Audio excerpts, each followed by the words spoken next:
Hello everyone. Today we will discuss about inheritance in C++. What the inheritance means? It is a process of creating new class called the derived class. जो हम नई class बना रहे हैं from existing class. तो दो class हो गई हमारे पास, एक तो existing क्लास है और एक नई क्लास हम बना रहे हैं. तो जो existing क्लास है उसको हम बेस क्लास कहते हैं और नई क्लास को हम क्या कहते हैं? Derived class. Means inheritance is a process of creating new class called derived class from existing class or the base class. Derived class inherits all the capabilities. Capabilities का यहाँ पर मतलब क्या है? Members which are not private. एक बात हम हमेशा ध्यान में रखेंगे कि जो प्राइवेट मेंबर्स हैं वो इनहेरिट नहीं होंगे. जो पब्लिक है केवल वही मेंबर्स इनहेरिट होंगे और एक और हम आगे करेंगे प्रोटेक्टेड एक्सेस स्पेसिफायर, एक और हम इनहेरिटेंस में इंट्रोड्यूस करेंगे.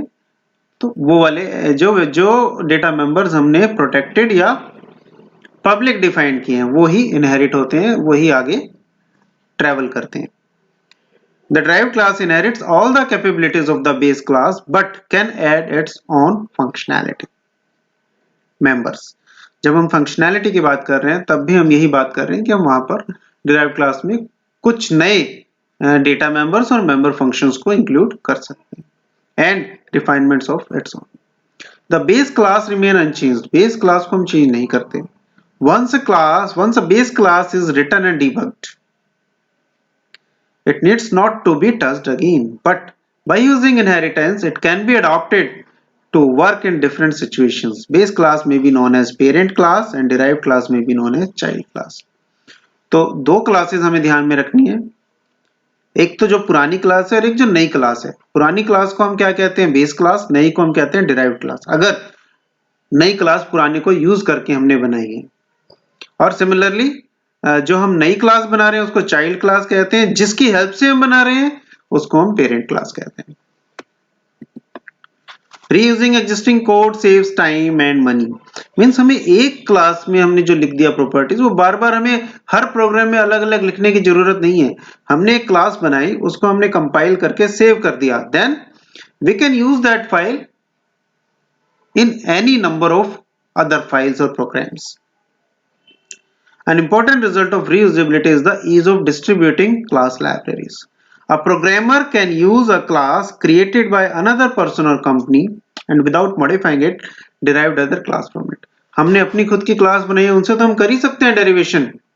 बट सिमिलरली अगर किसी और ने भी क्लास बना रखी है तो हम उसकी क्लास को भी यूज करके अपनी नई क्लास बना सकते हैं और उसकी जो पुरानी क्लास है उसने जो किसी और ने बना रखी है उसके हम प्रॉपर्टीज को हम यूज कर सकते हैं with the help of inheritance. Type of inheritance, there are mainly 5 type of inheritance: single inheritance, multiple inheritance, multi-level inheritance, hierarchical inheritance and hybrid inheritance. अब इन सबको पांचों इनहेरिटेंस को हम एक एक बार देखते हैं, इनके डेफिनेशंस क्या है और कैसे वो इनहेरिट होता है. Single inheritance is the simplest one. Only two class. There is only one base class and only one derived class. Two classes are there only. Class A जैसे हम डायग्राम में देख रहे हैं, class A and class B. तो class B is derived from class A, right? तो क्या हो गया? This is base class and this is derived class. This is simplest. जो B class है वो A class के डेटा मेंबर्स और मेंबर फंक्शंस को यूज कर सकती है. बट कौन से? Those who are declared as public till now. Second is multiple inheritance. Multiple आ गया. It means in this type of inheritance one class is derived from more than one classes या base classes. अब हम क्या कह रहे हैं? इसमें ऊपर वाले में हमारे क्या था? एक ही बेस क्लास थी और एक ही डिराइव्ड क्लास थी. Now in case of multiple inheritance there are two base classes. Base class 1 first A base class, second base class कौन सी हो गई? B, and C is the derived class derived from both the classes A and B. तो C में क्या होगा? C में A की properties भी होंगी, A की कैपेबिलिटीज या डेटा मेंबर्स भी या मेंबर फंक्शंस भी हो सकते हैं और B के भी हो सकते हैं.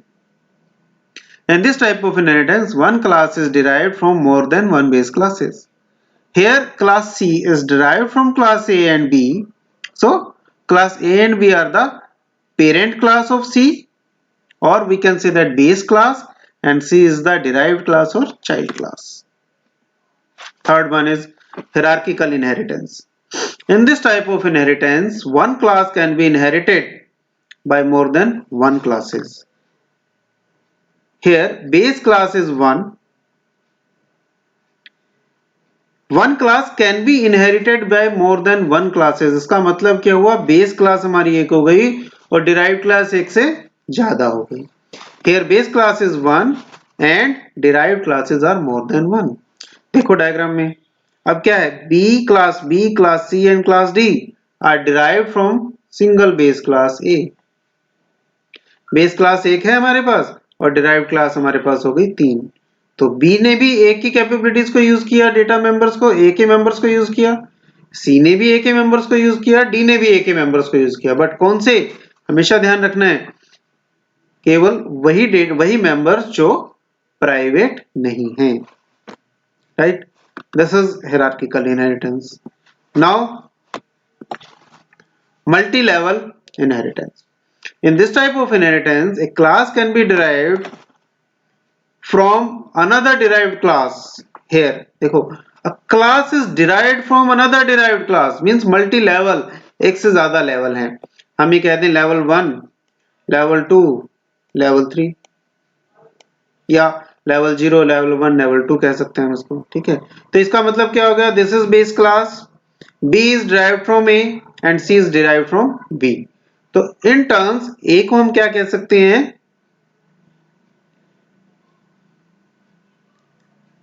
ए को हम कह सकते हैं बेस क्लास, बी को हम कहते हैं इंटरमीडिएट बेस क्लास और सी को हम कह सकते हैं डिराइव्ड क्लास या child class. Since it provides a link for inheritance between class A and class C, the chain A B C is known as inheritance path. तो C क्या कर रहा है, C B, देखो A के जो capabilities है, A के जो मेंबर्स हैं वो B में आ रहे हैं और फ्रॉम B वो कहां जा रहे हैं, वो C में भी जा रहे हैं. So this is the benefit of multi level inheritance.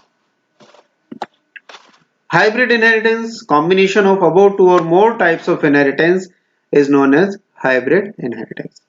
एक से ज्यादा इनहेरिटेंस अगर हम एक अपने स्ट्रक्चर में यूज कर रहे हैं तो देखो यहां एक डायग्राम है, इसमें हम बता सकते हैं कितने तरह के इनहेरिटेंस हम यूज कर रहे हैं. एक तो हो गया मल्टी लेवल जो अभी हमने किया ऊपर, ए बी सी या A C D, this is multi level. अगर हम सिर्फ इसको कंसीडर कर लें, this is hierarchical inheritance. Right, now what is this, this is multiple inheritance. So three types of inheritance are used in this, mainly used in this multi-level, multiple and hierarchical inheritance. That's why this whole structure is known as hybrid inheritance. Right? Now, अब derived class को हम define कैसे करते हैं? What is the syntax to derive what is the syntax? Yes. For deriving a class. A derived class is defined by specifying its relationship with the base class in addition to its own detail. The general form of defining a derived class is, देखो अब class as it is है, this is keyword, हम ऐसे ही लिखेंगे क्योंकि हम एक नई क्लास बना रहे हैं. यहां पर आ गया name of the derived class, it should be logical, ये हमें पता है. विजिबिलिटी लेबल ये हम देखते हैं, अभी डिस्कस करेंगे. और बेस क्लास नेम, जिस क्लास से हम उसको डिराइव कर रहे हैं उसका नाम यहां आएगा. और इसके बाद हम यहां उस जो हमारी डिराइव क्लास का हम स्केलेटन डिफाइन करेंगे, डिक्लेयर करेंगे, डिफाइन करेंगे. Now the colon indicate, what about this colon, the colon indicates that derived class name, this class is derived from this class. Right, visibility mode is optional है, अगर हम नहीं लगाएंगे तो by default it is public. And if present may be either private और public, दो हम लगा सकते हैं अभी तक. Default visibility mode is, sorry public नहीं होगा, डिफॉल्ट क्या होगा, प्राइवेट होगा. डिफॉल्ट अगर हम नहीं लिखेंगे तो यहां पर क्या माना जाएगा, वो प्राइवेट डेरिवेशन है. तो इसीलिए जब हम पब्लिक डेरिवेशन करते हैं तो हमेशा हम लिखते हैं यहाँ पर public. Visibility mode specifies whether the feature of base class are privately derived or publicly derived। अब दोनों तरह के डेरिवेशन में क्या फर्क है ये हम आगे डिस्कस करते हैं। डिफाइनिंग derived class, देखो when a base class is privately inherited by a derived class। अब हम क्या कर रहे हैं, पहला एग्जांपल हमारा क्या है, इनहेरिट प्राइवेटली इनहेरिटेड। तो प्राइवेट इनहेरिट करना है, देखो क्लास एज इट इज रहेगा, एबीसी ने is the name of derived class. किससे डिराइव हुई है क्लास, एक्स वाई जेड से। एक्स वाई जेड हमारी बेस क्लास है, एबीसी हम नई क्लास बनाने जा रहे हैं जिसको हम ड्राइव क्लास कहेंगे, और वो प्राइवेटली इनहेरिट की गई है। ठीक है, मतलब क्या है, प्राइवेटली जब हम इनहेरिट करते हैं तो public members of base class become private member of derived class. ये चीज हमें समझनी है, ध्यान में रखनी है कि जब हम प्राइवेट डेरिवेशन कर रहे हैं किसी भी चीज का, तो एक्स वाई जेड के जितने भी मेंबर होंगे, चाहे वो पब्लिक है चाहे वो प्राइवेट है, वो सब एबीसी के लिए प्राइवेट डिफाइन होंगे, प्राइवेट होंगे उसके। And therefore the public member of base class can only be accessed by the member function of the derived class. They are public members and therefore the public members of base class can only be accessed by the member function of derived class. They are inaccessible to the objects of derived classes. Yes, derived class के object को वो accessible नहीं होंगे। ठीक है, object को केवल public members, object की हेल्प से हम केवल पब्लिक मेंबर्स को एक्सेस कर पाते हैं, इसलिए जब वो ड्राइव्ड क्लास के प्राइवेट बन जाएंगे तो वो इनहेरिट, वो ऑब्जेक्ट की हेल्प से कॉल नहीं होंगे। ठीक है, और एक चीज और ध्यान रखनी है, यहाँ पर private member of X Y Z are not inherited, वो इनहेरिट नहीं होंगे, केवल पब्लिक मेंबर जो हैं वो यहाँ प्राइवेट हो जाएंगे। सेकंड में क्या कर रहे हैं, पब्लिक कर रहे हैं। ठीक है, तो सेम है, when base class is publicly inherited, public members of the base class X Y Z के जो पब्लिक मेंबर होंगे वो एबीसी के भी पब्लिक मेंबर ही बिहेव होंगे। और पब्लिक मेंबर हो गया वो, तो इसका मतलब क्या हो गया, वो ऑब्जेक्ट की हेल्प से कॉल हो सकते हैं। राइट, अब हमने यहाँ कुछ नहीं लिखा, बाय डिफॉल्ट क्या है, प्राइवेट है, तो प्राइवेट डेरिवेशन होगा। In both the cases private members are not inherited, ये हमें हमेशा ध्यान रखना है बच्चों, private members are not inherited. Therefore, the private member of a base class will never become the member of its derived class। कभी भी वो derived class के member नहीं होंगे, केवल public member ही derived होंगे। तो हमें ये ध्यान रखना है कि अगर वो privately defined हो रहे हैं तो वो base class के private member बन जाएंगे, अगर public derivation है तो वो base class के भी public बन जाएंगे। राइट,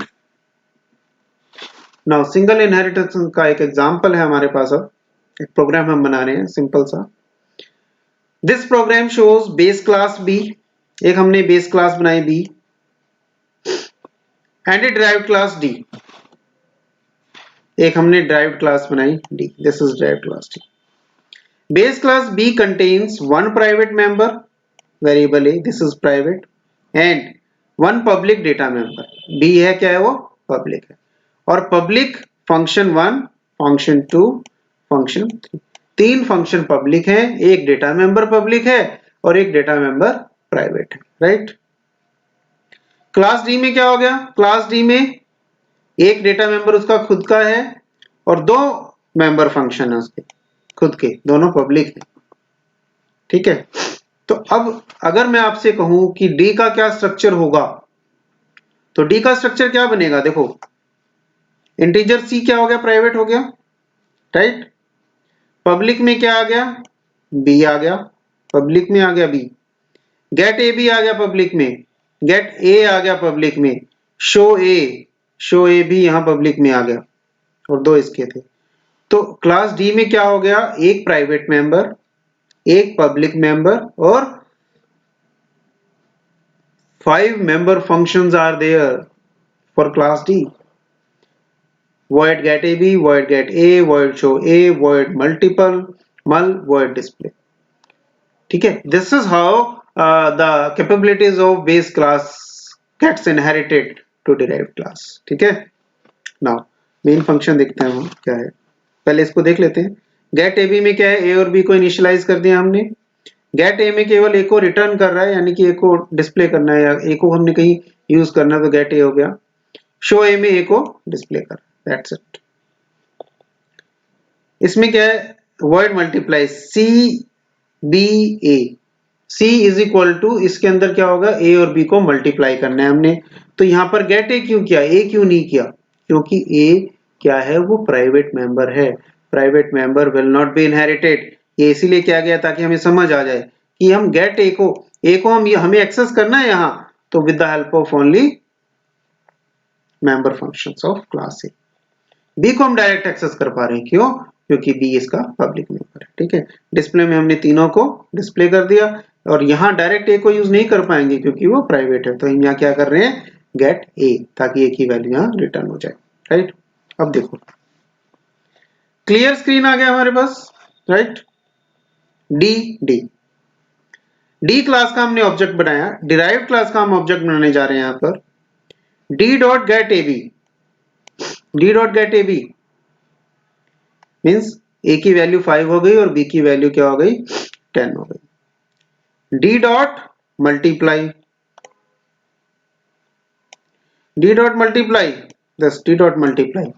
तो क्या हो गया, मल्टीप्लाई फंक्शन कॉल होगा, b की वैल्यू क्या है 10, और गेट a से ये फंक्शन कॉल होगा और रिटर्न a की value 5, 10 into 5 it will become 50।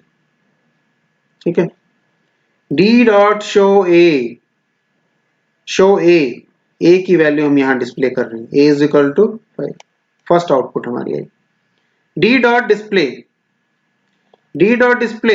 This a is equal to get a से क्या हो गया, ये फंक्शन कॉल हो गया हमारा गेट a से, और a की वैल्यू यहां रिटर्न होगी, तो a is equal to 5, b is equal to c और d इज इक्वल टू 50, दोबारा से हो गया डिस्प्ले। राइट, अब हमने क्या किया, d dot b is equal to 20, b को हम मेन में यूज कर पा रहे हैं, क्यों, क्योंकि b is a public member of derived class as well as base class.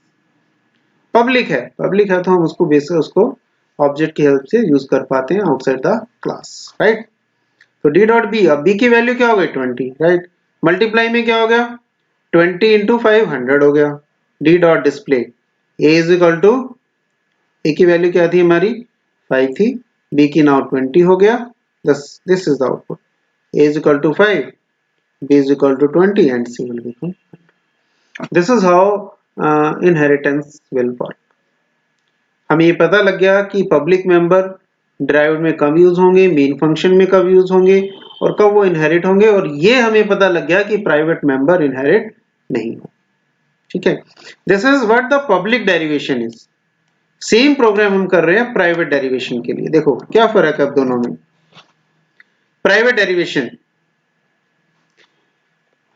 Derivation में वही क्लास बनाई हमने, बी ए बी, ये पब्लिक बन गए सारे। ठीक है, यहां पर फर्क है बस, वहां पहले हमने पब्लिक लिखा था, या अब हम प्राइवेट लिख रहे हैं, बाकी कोई प्रॉब्लम नहीं है, कोई फर्क नहीं। ठीक है, बस आगे मेन में फर्क आएगा। क्या फर्क आएगा, देखो मेन में फर्क आएगा, और ठीक है यहाँ पर भी फर्क हमने करा है थोड़ा सा, क्योंकि वो प्राइवेट बनाने से क्या होगा, ये सारे member A B, get A, show A, sorry A तो इनहेरिट नहीं होगा, no problem, B, get A B, get A और show A will behave as, यहां आएंगे वो सारे प्राइवेट सेक्शन में आ गए। जब वो प्राइवेट सेक्शन में आ गए तो मेन में हम उनको यूज नहीं कर पाएंगे, तो फिर हम क्या करेंगे, फिर हम उनको इन सब फंक्शंस को हम इन दो फंक्शंस की हेल्प से ही मेन में यूज कर पाएंगे। इसका मतलब क्या है, इस प्रोग्राम के हिसाब से मेन फंक्शन में हम केवल दो ही फंक्शन को कॉल कर पाएंगे, मल्टीप्लाई और डिस्प्ले। देखो डी क्लास का ऑब्जेक्ट बनाया डिराइव्ड का, डी डॉट गेट एबी, पिछले प्रोग्राम में किया था, बट यहाँ वो एक्सेसिबल नहीं है, क्योंकि अब गेट एबी क्या हो गया, इसका प्राइवेट हो गया। डी डॉट मल्टीप्लाई कॉल हो जाएगा, कोई प्रॉब्लम नहीं है, यहाँ हम गेट एबी को डायरेक्ट कॉल कर सकते हैं, तो गेट एबी हमने यहाँ कॉल कर दिया। गेट एबी कॉल करते ही ए और बी की वैल्यू आ गई, C is equal to B into get A, तो C is equal to B, तो इसका भी मेंबर है क्योंकि वो पब्लिक था उसका, तो गेट ए, सेम प्रोग्राम हो गया वो। सिमिलरली शो ए नहीं होगा, क्यों? शो ए अब इसका प्राइवेट हो गया तो हम डायरेक्ट हम क्लास से बाहर मेन में यूज नहीं कर सकते उसको। सिमिलरली डी डॉट बी को भी हम यहाँ यूज नहीं कर पाएंगे। तो यहाँ हम डिस्प्ले कर रहे हैं यूज और मल्टीप्लाई यूज कर रहे हैं, बाकी किसी भी फंक्शन को हम यहाँ यूज नहीं कर पाएंगे क्योंकि because of private derivation. So these four members of base class will become the private member of derived class। ठीक है, मुझे लगता है ये पब्लिक प्राइवेट डेरिवेशन आपको समझ आ गया होगा। इसका एक प्रोग्राम करके देखते हैं और थोड़े से चेंजेस करके देखेंगे इस प्रोग्राम में कि वो कैसे एरर आ रहा है तो कैसे आ रहा है और उसको हम कैसे चेक कर पा रहे हैं। ठीक है, देखते हैं इसको। पब्लिक डेरिवेशन का प्रोग्राम है, सेम प्रोग्राम है हमारा ये। ठीक है, वही हमारी ए को हमने प्राइवेट बनाया, बी को पब्लिक बना दिया हमने, void get a b, get a, show a, these three functions are public। now class d को हमने डिराइव्ड किया, कैसे डिराइव्ड किया? पब्लिकली डिराइव्ड किया, राइट। इसका एक मेंबर है c प्राइवेट, दो इसके पब्लिक मेंबर हैं void multiply and void display। Main में हमने वही सब लिखा हुआ है, void main जो यहाँ डिस्प्ले हो रहा है। d ड्राइव क्लास का ऑब्जेक्ट बनाया d dot get A B, d dot multiply, show a, display, d dot b20, d dot multiply, d dot display gets h। अब हम इसको कंपाइल करते हैं। there is no error, okay, control F9। a is equal to 5, b is equal to a is equal to 5, 10, 50, 5, 20, 100। यही output हमारे programme की हमने अभी डिस्कस की थी। ठीक है, अब देखो, अब इसमें एक चीज और करके देखते हैं। ये जो हमारा था प्राइवेट मेंबर था ए को हम इनहेरिट करके देखते हैं, ए को हम यहाँ डिस्प्ले करके देखते हैं, राइट।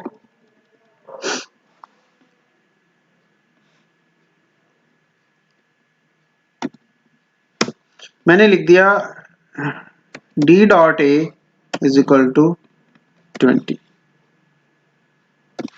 अब देखते हैं, कंट्रोल F9 करेंगे, सॉरी ऑल्ट F9 करेंगे।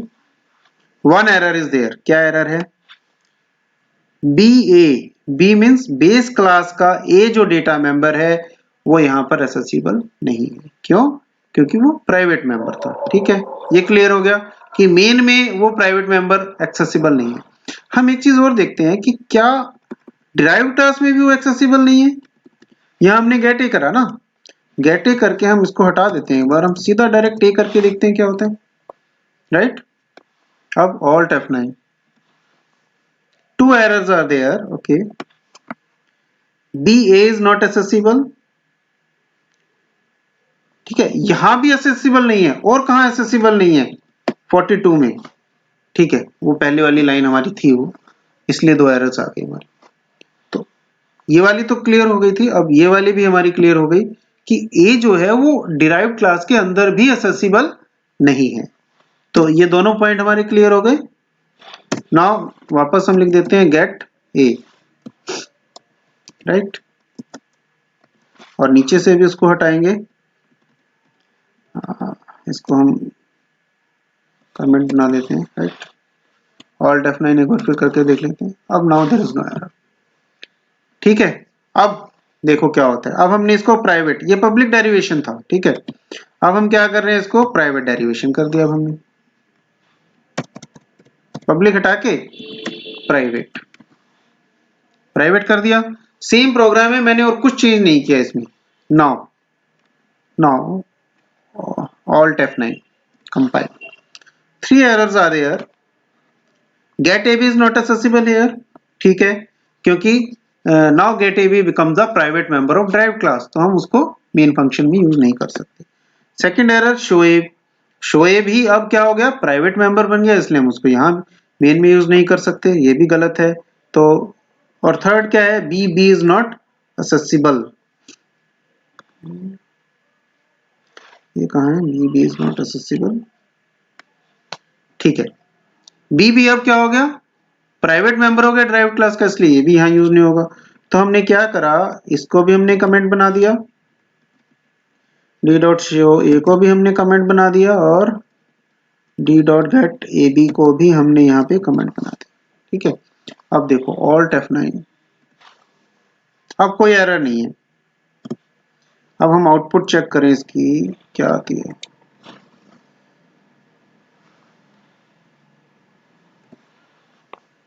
A is equal to 1208, B0, C0, A is equal to 1208, B0, C0। देखो हुआ क्या कि A की उसने क्या करा, गार्बेज वैल्यू उठाई है इसने यहाँ से। कैसे?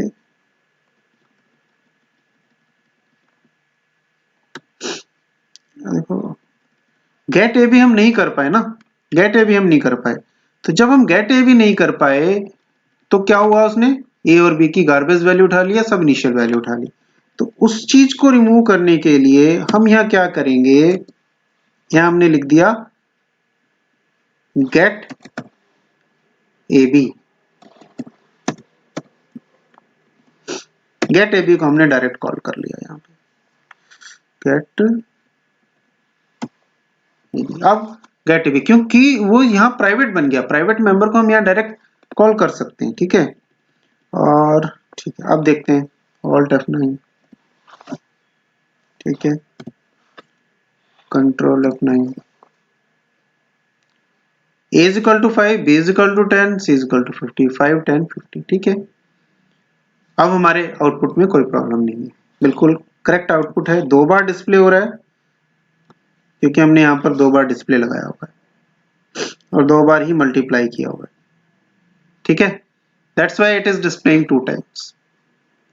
तो ये भी हमें क्लियर हो गया कि जब हम प्राइवेट डेरिवेशन करते हैं तो बी जो बेस क्लास है हमारी, उसके जो पब्लिक मेंबर्स होंगे वो प्राइवेट बन जाएंगे ड्राइव्ड क्लास के, तो वो मेन फंक्शन में हम यूज नहीं कर पाएंगे और प्राइवेट मेंबर तो इनहेरिट होते ही नहीं है। सो this is what about single inheritance, public derivation and private derivation. Thank you students.